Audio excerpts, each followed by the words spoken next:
குரங்காட்டு மேய்ச்சல் அப்படிங்கிறது தமிழ்நாட்டின் வறள் புல்வெளிகள்னு அழைக்கப்படுற மேட்டாங்காட்டு பகுதியில் இயல்பாகவே வளர்கிற, அதுவும் அந்த சுண்ணாம்பு சத்து மிக்க மண்ணில் வளர்கிற இந்த கொழுக்கட்டாம்பில்லு, அதுக்குள்ளேயே இருக்கிற இந்த வெள்ளை வேளா மரங்கள், அதில் காய்க்கிற காய்கள், அதை சுற்றிலும் அடப்பு காடுகள்னு சொல்கிற சுற்றிலும் வேலியாக இருக்கிற கிழுவ மரங்கள், அதிலும் குறிப்பாக முள் கிழுவை மரங்கள் அதிகமாக கொண்ட அடப்பு காடுங்க.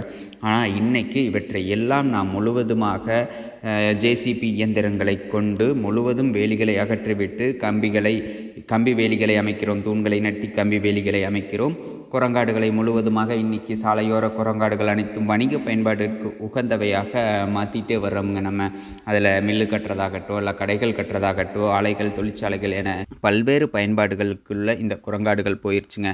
இந்த குரங்காட்டில் காலையில் கொண்டு வந்து நாட்டு மாடுகளை உள்ளே விட்டு அடப்புக்காட்டில் சாத்திட்டு போயிட்டோம்னா, தண்ணி தவிடு எல்லாம் ஊற்றி வச்சுட்டு தாலியில் ஊற்றி வச்சுட்டு போயிட்டோம்னா, திரும்பவும் அது மாலையில் இரவு நேரத்தில் வந்து தான் அதை வீட்டுக்கு ஓட்டிகிட்டு போகிறதான வழக்கம்ங்க.